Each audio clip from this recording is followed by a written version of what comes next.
ಹಳೆಯ ಚಿನ್ನದ ಒಡವೆನ ಅಧಿಕ ಬೆಲೆಗೆ ಮಾರಬೇಕೆ? ಅಂದ್ರೆ ಆಟಿಕಾಗೆ ಕಾಲ್ ಮಾಡಿ 8880 ಅಟ್ಟಿಕಾ ಗೋಲ್ಡ್ ಕಂಪನಿ. 5 ಲಕ್ಷ ಕಾರ್ಯಕರ್ತರ ಮನಸ್ಥಿತಿ ಮತ್ತು ಪರಿಸ್ಥಿತಿ ಗೊತ್ತು, ಬಹಳ ಚೆನ್ನಾಗಿ ಅರ್ಥ ಮಾಡ್ಕೊಂಡಿರುವಂತಹ ಕುಮಾರಸ್ವಾಮಿ ಅವರಿಗೆ ಪಕ್ಷದಲ್ಲಿರುವ 5 ಶಾಸಕರು ಅಡ್ಡ ಮತದಾನ ಮಾಡಿದವರು ಯಾರು ಅನ್ನೋದನ್ನ ಪತ್ತೆ ಗೊತ್ತಿದೆ. 4 ಜನ ಗೊತ್ತಿದೆ. ಮುಂದಿನ 2028 ಚುನಾವಣೆವರೆಗೂ ಕಾಯಿರಿ ಶ್ರುತಿ ಮೇಡಮ್, 28 ಚುನಾವಣೆವರೆಗೂ ಕಾಯಿರಿ. ಇರಿ ಸರ್ ಬಸವರಾಜ್ ಸರ್, ಈಗ ಪ್ರಶ್ನೆ ಇದ್ದಿದ್ದು, ಈಗ ಪ್ರಜಾಪ್ರಭುತ್ವ ವ್ಯವಸ್ಥೆಯಲ್ಲಿ ಈ ಆಮಿಷ, ಕುದುರೆ ವ್ಯಾಪಾರ ಇದೆಲ್ಲ ಪಕ್ಕಕ್ಕಿಟ್ಟು ಸರ್ ನಾನು ಪ್ರಶ್ನೆ ಮಾಡೋದು, ಯಾವ ನಾಯಕರು ತಮ್ಮ ಪಕ್ಷದ ಚಿಹ್ನೆ ಇಟ್ಕೊಂಡು ಕ್ಷೇತ್ರದಲ್ಲಿ ನಾವು ಇದಕ್ಕೆ ಓಟ್ ಹಾಕಿ ನಾವು ನಿಮ್ಮ ಪರವಾಗಿ ಕೆಲಸಗಳನ್ನ ಮಾಡ್ತೀವಿ, ಅಭಿವೃದ್ಧಿ ಕೆಲಸಗಳಾಗುತ್ತೆ, ಜನರ ಸೇವೆ ಜನಾರ್ದನ ಸೇವೆ ಅಂತ ಹೇಳಿದವರು ಆ ಚಿಹ್ನೆ ಬಿಟ್ಟು ಬೇರೆ ಚಿಹ್ನೆಗೆ ಹೋಗಿ ಓಟ್ ಮಾಡ್ತಾರೆ ಅಂದ್ರೆ ಆತ್ಮಸಾಕ್ಷಿ ಅಂತ ಒಂದು ಇಲ್ವಾ ಸರ್ ಇವ್ರಿಗೆ ಅನ್ನೋದು ಪ್ರಶ್ನೆ. ನಾನು ಸ್ವಾಭಾವಿಕವಾಗಿ ಜನಸಾಮಾನ್ಯರ ಪರವಾಗಿ ಕೇಳ್ತಾ ಇದ್ದೀನಿ, ರಾಜಕೀಯ ಪಕ್ಕಕ್ಕಿಟ್ಟು. ಅದ್ರ ಜೊತೆಗೆ ಇನ್ನೊಂದು ಪ್ರಶ್ನೆ ಸರ್, ವಿಜಯೇಂದ್ರ ಅವರ ನಾಯಕತ್ವದ ವಿಚಾರಕ್ಕೆ ಸಂಬಂಧಪಟ್ಟಂತೆ ಕೆಲವರು ಅಪಸ್ವರ ಎತ್ತುತ್ತಾರೆ, ಬಹಿರಂಗವಾಗಿ ಮಾತಾಡ್ತಾರೆ. ಯಾಕೆ ಅವ್ರು ಹುನ್ನಾರ ಮಾಡಿ ಇವ್ರ ನಾಯಕತ್ವವನ್ನ ಬದಲಾವಣೆ ಮಾಡಬೇಕು ಅನ್ನುವಂತ ಸಂದೇಶ ಕೊಟ್ಬಿಟ್ರೆ ಅಡ್ಡ ಮತದಾನದ ಮೂಲಕ ಅನ್ನೋದು ಪ್ರಶ್ನೆ ಆಗ್ತಾ ಇದೆ. ಎರಡನ್ನು ನೋಡೋಣ. ಈ ರಾಜಕೀಯದಲ್ಲಿ ಈಗ ಆತ್ಮಸಾಕ್ಷಿ, ನೈತಿಕತೆ, ಪ್ರಾಮಾಣಿಕತೆ ಅನ್ನೋದು ಉಳಿದಿಲ್ಲ. Absolutely all parties it applies to. ಆದರೆ ಸಾಂವಿಧಾನಿಕವಾಗಿ ಮಾತಾಡೋದಾದರೆ ಈ ಪರಿಷತ್ ಚುನಾವಣೆ it's a confidential vote and is ಅದು ಆತ್ಮಸಾಕ್ಷಿ ಓಟೇ. ಅದು ಕಾನ್ಫಿಡೆನ್ಷಿಯಲ್ ಯಾಕೆ ಇಟ್ಟಿದ್ದಾರೆ? ಅದು ಆತ್ಮಸಾಕ್ಷಿ ಓಟು ಅಂತೇಳಿ. ಆದರೆ ಪಕ್ಷಗಳ ಸಮಸ್ಯೆ ಅದು. ಪಕ್ಷಗಳ ಆಂತರಿಕ ಶಿಸ್ತು ಮತ್ತು ಪಕ್ಷಗಳಲ್ಲಿ ಆಂತರಿಕ ಭಿನ್ನಮತಗಳನ್ನು ರಿಫ್ಲೆಕ್ಟ್ ಮಾಡ್ತದೆ ಇದು ಅಷ್ಟೇ. ಅದರ ಆಚೆ ವಿಪ್ ಕೂಡ ಇಲ್ಲಿ ಅಷ್ಟು ಉಪಯೋಗ ಬರೋದಿಲ್ಲ. ಯಾರು ಮಾಡಿದೆ ಅಂತ ಗೊತ್ತೇ ಇಲ್ವಲ್ಲ. ಇದ್ದಿದ್ದರಲ್ಲಿ ನಾನು ಅಬ್ಸರ್ವ್ ಮಾಡಿದಂಗೆ ಕುಮಾರಸ್ವಾಮಿ ಅವ್ರಿಗೆ ಗೊತ್ತು ತನ್ನ ಪಕ್ಷದಲ್ಲಿ ತನ್ನ ಎದುರಾಳಿಗಳು ಯಾರು, ತನಗೆ ಯಾರು ವಿರೋಧಿಗಳು, ಯಾರು ಅಡ್ಡ ಮತ ಹಾಕಿರ್ಬೋದು ಅನ್ನೋ ಅಂದಾಜು ಅವ್ರಿಗಿದೆ. BJP ಇಲ್ಲ. ಇನ್ನೊಂದು ಕುಮಾರಸ್ವಾಮಿ ಅವ್ರಿಗೆ ಗೊತ್ತಿತ್ತು ಈ ನಂಬರೇ ಇಲ್ಲ, ಗೆಲ್ತಾರೆ ಹಂಗೆ, ಯಾಕೆ ಕ್ಯಾಂಡಿಡೇಟ್ ಹಾಕ್ತಾರೆ, ಗೊತ್ತಿದೆ ತನ್ನ ಶಾಸಕರೇ ಅಡ್ಡ ಮತ ಮಾಡ್ತಾರೆ ಅಂದ್ರೆ ಅವ್ರಿಗೆ ಗೊತ್ತೇ ಇತ್ತು ಮುಂಚೆನೆ. ಆದರೂ ಯಾಕೆ ಮಾಡ್ತಾರೆ? ಮುಖ್ಯವಾಗಿ ಅವ್ರಿಗೆ BJP ಟೆಸ್ಟ್ ಮಾಡಬೇಕಿತ್ತು. ನನಗೆ ಬರಬೇಕಾದ, ನನಗೇನು ಪ್ರಾಮಿಸ್ ಮಾಡಿದ್ರೆ, ನನಗೇನು ಭರವಸೆ ಕೊಟ್ಟಿದ್ದಾರೆ, ಇಷ್ಟು ಮತಗಳನ್ನ ನಿಮ್ಗೆ ಅಷ್ಟು ಹಾಕಿಸ್ತಾರ ಇಲ್ಲ. ಇವರು ಮೈತ್ರಿಯನ್ನು ಮಾಡ್ಕೊಂಡಿದ್ದು BJP ಜೊತೆಯಲ್ಲಿ, ಇವರ ಪ್ರಾಮಾಣಿಕತೆ ಎಷ್ಟಿದೆ, ದ್ಯಾಟ್ ವಾಸ್ ದ ಟೆಸ್ಟ್. ಅದು BJP ಮತ್ತು JDS ಮಧ್ಯದ ಅದೊಂದು ಪರೀಕ್ಷೆ. ಇನ್ನೊಂದು, ನೀವು ವಿಜೇಂದ್ರ ಬಗ್ಗೆ ಮಾತಾಡಿದ್ರಲ್ಲ, ಅದು ಬಹಿರಂಗದಲ್ಲೇ ಇದೆ. ಅದು ಅವರ ಭಿನ್ನಾಭಿಪ್ರಾಯ, ಪ್ರಹ್ಲಾದ್ ಜೋಶಿ ಮತ್ತು ವಿಜೇಂದ್ರ ಮತ್ತು ಅನೇಕ ಆಚೆ ಬನ ಯತ್ನಾಳ್ ಇತ್ಯಾದಿಗಳಾಗಲಿ, ಅದು ಬಹಿರಂಗದಲ್ಲೇ ಇದೆ. ಆದರೆ ಅದನ್ನು ಅಡ್ರೆಸ್ ಮಾಡೋ ರೀತಿ ಈ ಮೇಲೆ ಮಾಡ್ತಿದ್ದಾರೆ ಅವರು. They want to just really ignore the real problem. ನಿಜವಾದ ಸಮಸ್ಯೆ 2023ರಲ್ಲಿ ಇತ್ತು. 2023ರಲ್ಲಿ ಪಕ್ಷದ ಅಧ್ಯಕ್ಷರನ್ನ ಅಥವಾ ಯಾರನ್ನೂ ವಿಶ್ವಾಸಕ್ಕೆ ತೆಗೆದುಕೊಳ್ಳೋದೇ 70ಕ್ಕಿಂತ ಜಾಸ್ತಿ ಮೊದಲನೇ ಬಾರಿ ಅಭ್ಯರ್ಥಿಗಳಿಗೆ ಟಿಕೆಟ್ ಯಾರು ಕೊಟ್ಟರು? BL ಸಂತೋಷ್ ಕೊಟ್ಟಿದ್ದು, ಎಲ್ರಿಗೂ ಗೊತ್ತಿದೆ. ಅದನ್ನು ಯಾಕೆ ಕೊಟ್ಟರು? ಅದು ಅವ್ರ ಹೇಳಿಕೆಗಳನ್ನು ನೋಡಿ. ಒಬ್ರು ಹೇಳ್ತಾರೆ CT ರವಿನೂ ಬಹುಶಃ BL ಸಂತೋಷ್ ಯಾರೋ ಇರಬೇಕು, ಆಯ್ತು ಮೋಸ್ಟ್ಲಿ ಅನಂತಕುಮಾರ್ ಇರಬೇಕು, ಕೂಡಿಕೆ ಸಂಗಮದವ್ರಿಗೆ ಹೋಗಿದ್ದಾರೆ ಅಂತೇಳಿ. ಏನದರ ಅರ್ಥ? ಒಬ್ಬ ವ್ಯಕ್ತಿ ಪಕ್ಷ ಅಲ್ಲ ಅಂದರೆ ಯಡಿಯೂರಪ್ಪ ಕುರಿತು ಮಾತಾಡಿದ್ದೀವರು.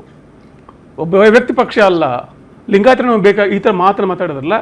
ಉತ್ತರ ಕರ್ನಾಟಕದ, ಎಸ್ಪೆಷಲಿ ಕಿತ್ತೂರು ಕರ್ನಾಟಕದಲ್ಲಿ ಎಷ್ಟು % ವೋಟ್ ಸ್ವಿಂಗ್ ಆಗಿದೆ ಗೊತ್ತಾ? ನಾನು ಒಂದು ಪತ್ರಿಕೆಯಲ್ಲಿ ಇದನ್ನು ಹೇಳಿದೆ ಕೂಡ, ಆಗಲೇ ಈ ಚುನಾವಣೆಗಿಂತ ಮುಂಚೆನೆ. ಎಷ್ಟು % ಲಿಂಗಾಯತ ವೋಟ್ ಸ್ವಿಂಗ್ ಆಗಿದೆ? 1.5%. ಬರೀ 1.5%. ಸೀಟ್ ಕಳ್ಕೊಂಡಿದ್ದೆ ಎಷ್ಟು? 30 ಸೀಟ್ ಕಳ್ಕೊಂಡ್ರು BJPಯಿಂದ. ಈ ಆತ್ಮ ಅವಲೋಕನ, ಆತ್ಮವಿಮರ್ಶೆ ಮಾಡಿಕೊಂಡು ಜವಾಬ್ದಾರಿ ಇದೆ ಯಾರು ತಗೋಬೇಕು? ಮೊದಲು 23ರ ಸೋಲಿಗೆ ಜವಾಬ್ದಾರಿ ಯಾರು?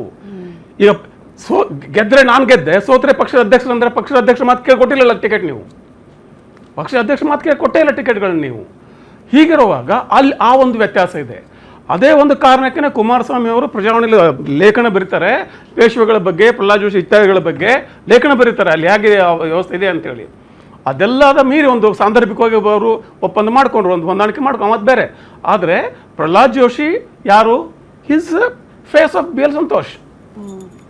ವಿಜೇಂದ್ರ ಯಾರು? His face of Yediyurappa. ಆ ಒಂದು ಭಿನ್ನಾಭಿಪ್ರಾಯ ಈಗಲೂ ಇದೆ. ಹೀಗಿರುವ ಅದನ್ನು ಕೂಡಿಸೋ ಪ್ರಯತ್ನ ಯಾರು ಮಾಡ್ತಾ ಇಲ್ಲ. ಅದನ್ನು ಕೂಡಿಸ್ಬೇಕಂದ್ರೆ ನೀವು ಮೊದಲು RSS ಡೈರೆಕ್ಟಾಗಿ ಕಣ್ಣಲ್ಲಿ ಕಣ್ಣಿಟ್ಟು ನೋಡ್ಕೊಂಡು ಮಾತಾಡಬೇಕಾಗ್ತದೆ.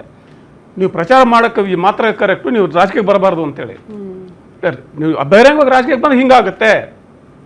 ಒಂದು ಸಂಘ ನಡೆಸೋದು ಬೇರೆ, ರಾಜಕೀಯ ಪಕ್ಷ ನಡೆಸೋದು ಬೇರೆ, ಸರ್ಕಾರ ನಡೆಸೋದು ಬೇರೆ. ಆ ಒಂದು ಆತ್ಮವಿಮರ್ಶೆಯಲ್ಲಿ ಆಗೇ ಇಲ್ಲ. ಈ ಮಾತು ಕೂಡ ಬಂದಿಲ್ಲ. ಯಾಕಂದ್ರೆ ಇದನ್ನ ಹೇಳೋದಕ್ಕೆ ಹೆದರಿಕೆ ಬಿಜೆಪಿ ಅನೇಕ ನಾಯಕರುಗಳು ಈ ತರ ಮಾತಾಡೋದಕ್ಕೆ ಹೆದರಿಕೆ. RSS ಡೈರೆಕ್ಟ್ ಆಗಿ ವಿಮರ್ಶೆ ಮಾಡೋದಕ್ಕೆ ಹೆದರಿಕೆ ಅವ್ರಿಗೆ. ಅದನ್ನ ಆಗದೆ ಹೊರತು ಆಗೋದೇ ಇಲ್ಲ. ಅದಕ್ಕೋಸ್ಕರನೇ ಯಾರು ನಮ್ಗೆ ದಿಕ್ಕಂತ ಗೊತ್ತಿಲ್ಲ ಅನೇಕ ಬಿಜೆಪಿಯಲ್ಲಿ. ನಮ್ಮ ನಾಯಕರು ಯಾರು, RSS ಸಂತೋಷ ಜೋಶಿನ ವಿಜೇಂದ್ರನ ಯಾರು, ಈ ಕನ್ಫ್ಯೂಷನ್ ಅಲ್ಲಿ ಹಿಂಗೆ ಹೋಗ್ಬಿಟ್ರೆ 28ಕ್ಕೆ ನಮ್ಮ ಗತಿ ಏನು ಅನ್ನೋ ಒಂದು ಅನಿಶ್ಚಿತತೆ ಈಗ ಇದಕ್ಕೆ ಕಾರಣ. ಅದಕ್ಕೆ ದುಡ್ಡು ತಗೊಂಡಿದ್ರೆ ಬಿಟ್ಟಿದ್ರೆ ಆ ಬೇರೆ ವಿಚಾರ. ನೀವು ದೊಡ್ಡವರು ಕೇಳಿದ್ರೆ ಆಮಿಷ ಒಡ್ಡಿ ತಗೊಂಡಿದ್ದೀರಿ ಅಂತ ಹೇಳಿ. ಕೇಂದ್ರದಲ್ಲಿ TMC, ಶಿವಸೇನೆ ಮತ್ತು ಅನೇಕ ಪಕ್ಷಗಳು NCP ಏನು ಮಾಡಿದ್ರು ಮತ್ತೆ ಅಲ್ಲಿ ಏನು ಬಿಜೆಪಿ ಬೇರೆ ಪಕ್ಷದ ಜೊತೆ ಮಾಡ್ತಾ ಇದೆ ಅದನ್ನ ಇಲ್ಲಿ ಮಾಡಿದ್ರೆ ಈ ತಪ್ಪು ಇವ್ರು ಹೆಂಗೆ ಹೇಳ್ತಾರೆ ಅದನ್ನ ತಪ್ಪು ಅಂತ ನಾನು ಹೇಳ್ಬೋದು, ತಪ್ಪು ಅಂತ ಅವ್ರನ್ನ ಟೀಕೆ ಮಾಡಿ ಇವ್ರನ್ನ ಟೀಕೆ ಮಾಡ್ಬೋದು. ಆದ್ರೆ ಅವ್ರು ಹೆಂಗೆ ಹೇಳ್ತಾರೆ ಇದನ್ನೇ ಮಾಡ್ತಿದಾರಪ್ಪ ನೀವು ಕೇಂದ್ರದಲ್ಲಿ, ಎಲ್ಲ ಪಕ್ಷಗಳು ಇದನ್ನೇ ಮಾಡ್ತಿದ್ದೀರಿ. ಒಂದು ಕ್ಲಾರಿಫಿಕೇಶನ್ ಕೊಟ್ಬಿಡ್ತೇನೆ ನೋಡಿ. ಕೇಂದ್ರದಲ್ಲಿ ನಡೀತಾ ಇರ್ತಕ್ಕಂಥದ್ದು ಅಧಿಕಾರದ ಅಪಾಪಿ. ಓಕೆ, ಏನು ಇದು ಅಂಗ ಪಾರ್ಲಿಮೆಂಟನ್ನು ಈಗ ನಿನ್ನೆ ಒಂದು ನಾನು ಕಾಮೆಂಟ್ಸಿಗೆ ಮಾತಾಡ್ತಾ ಇದ್ದೆ. ಏನು ನಮ್ಮ ಲಲಿತ್ ಮೋದಿ ಅವರು IPL ಅನ್ನು ಸ್ಟಾರ್ಟ್ ಮಾಡಿದ್ರು, ಇಂಡಿಯನ್ ಪ್ರೀಮಿಯರ್ ಲೀಗ್ ಕ್ರಿಕೆಟನ್ನು ಸ್ಥಾಪನೆ ಮಾಡಿದ್ರು. ಅದ್ರ ಮುಖಾಂತರ ಪ್ಲೇಯರ್ಸನ್ನು ಆ್ಯಕ್ಷನ್ ಮಾಡಿ ಬೈ ಮಾಡಿ ಒಂದು ತಂಡವನ್ನು ಕಟ್ತಿದ್ರು. ಈಗ ನರೇಂದ್ರ ಮೋದಿ ಅವರು ಹೊಸದಾಗಿ ಒಂದು ಹೊಸ ಲೀಗನ್ನು ಕಟ್ಟಿದ್ದಾರೆ, ಇಂಡಿಯನ್ ಎಲೆಕ್ಷನ್ ಲೀಗ್ ಅಂತ ಹೇಳಿ. ಇಂಡಿಯನ್ ಎಲೆಕ್ಷನ್ ಲೀಗ್ ಏನು ಅಂತಂದರೆ ಎಲೆಕ್ಷನ್ ಮುಖಾಂತರ ಅಂದರೆ ಆ್ಯಕ್ಷನ್ ಮಾಡಿ, ಎಲೆಕ್ಷನ್ ಗೆಲ್ಲೋದು ಬೇಡ, ಯಾವುದೋ ನಿಮ್ಗೆ ಹಂಗ್ ಪಾರ್ಲಿಮೆಂಟ್ ಬಂದರೂ ಪರವಾಗಿಲ್ಲ, ನೀವು ಆ್ಯಕ್ಷನನ್ನು ಸಂಸದರನ್ನು ಆ್ಯಕ್ಷನ್ ಮಾಡಿ ಬೈ ಮಾಡಿ ನೀವು ಸರ್ಕಾರವನ್ನು ರಚನೆ ಮಾಡುವಂಥ ಹೊಸ IEL ಲೀಗನ್ನು ನರೇಂದ್ರ ಮೋದಿ ಅವರು ಸ್ಥಾಪನೆ ಮಾಡಿದ್ದಾರೆ. ಈ IEL ಭಾಗವಾಗಿಯೇ ಕೇಂದ್ರ ಸರ್ಕಾರ ಅವ್ರಿಗೆಲ್ಲೇ ಇರತಕ್ಕಂಥ ಬಹುಮತವನ್ನು ಬೇರೆ ಬೇರೆ ಸಣ್ಣ ಪುಟ್ಟ ನಾಯಕರುಗಳ ಪಕ್ಷಗಳಲ್ಲಿ ಸ್ಥಳೀಯ ಪಕ್ಷಗಳಿದ್ದಾವೆಲ್ಲ ಲೋಕಲ್ ಪಾರ್ಟಿಗಳ ಮುಖಾಂತರ ED ITಗಳನ್ನು ಎದುರಿಸಿ ಅವರನ್ನು ತಗೊಳ್ಳುವಂಥ ಕೆಲಸ ಮಾಡ್ತಾ ಇದ್ದಾರೆ. ಕರ್ನಾಟಕ ಕಾಂಗ್ರೆಸ್ಗೆ ಅದರ ಅವಶ್ಯಕತೆ ಇಲ್ಲ. ಯಾಕೆ ಅಂತಂದರೆ ನಮಗೆ ಏನಾದ್ರು ಶಾರ್ಟೇಜ್ ಇರುತ್ತಲ್ಲ, ಅದು ಮಾಡಬೇಕಾಗಿರೋದು ನಾವು. ನಮಗೆ ಬೇಕಾ ಪ್ಲೀಸ್ ಆಮೇಲೆ ಮಾತಾಡಿ, ಪ್ಲೀಸ್ ಒಂದು ನಿಮಿಷ ಪ್ಲೀಸ್ ಮಾತಾಡ್ಬಿಡಿ ಬ್ರದರ್, ಪ್ಲೀಸ್. ಓಕೆ, 140 ಶಾಸಕರು ನಮ್ಗೆ ಅವಶ್ಯಕತೆ ಇರ್ತಕ್ಕಂಥ ನಂಬರ್ ನಮ್ಗೆ ಆಲ್ರೆಡಿ ಇದ್ದಾಗ ನಾವು ಅವರನ್ನ ಕರ್ಕೊಳ್ಳುವಂತ ಅವಶ್ಯಕತೆ ದರ್ದೇನಿದೆ ನಮಗೆ. ಅದ್ರ ಅವಶ್ಯಕತೆ ನಮ್ಗೆ ಇರಲಿಲ್ಲ, ಅದ್ರ ಅವಶ್ಯಕತೆ ಇರಲೂ ಇಲ್ಲ, ಮುಂದೆನೂ ಬರೋದಿಲ್ಲ.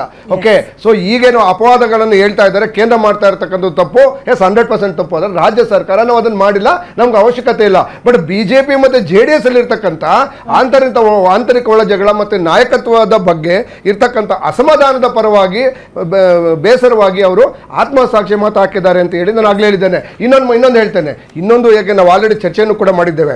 ಇಲ್ಲಿ ನಿಜವಾಗ್ಲೂ ಮೇಲಾಟ ನಡೀತಾ ಇರೋದು ಬಿಜೆಪಿಲಿ. ಯಾಕೆ 7 ಜನ ಫಸ್ಟ್ ಟೈಮ್ 7 ಜನ ಬಿಜೆಪಿಯವರು ಆಗ್ತಾರೆ ಅಂತಂದ್ರೆ ವಿಜಯೇಂದ್ರನ್ ಹೇಗಾದ್ರೂ ಮಾಡಿ ಕೆಳಗಡೆ ಇಳಿಸಬೇಕು. ಪ್ರಹ್ಲಾದ್ ಜೋಶಿ ಅವರು ಕರ್ಕೊಂಡು ಬಂದಿರೋ ರಾಜ್ಯದಲ್ಲಿ ಉಸ್ತುವಾರಿಯನ್ನು ಕೊಡಬೇಕು ಅನ್ನೋ ಒಂದು ಹುನ್ನಾರ ಇಂಡೈರೆಕ್ಟ್ ನಡೀತಿದೆ ಅಂತ ನನ್ನ ವ್ಯಾಖ್ಯಾನ. ಓಕೆ.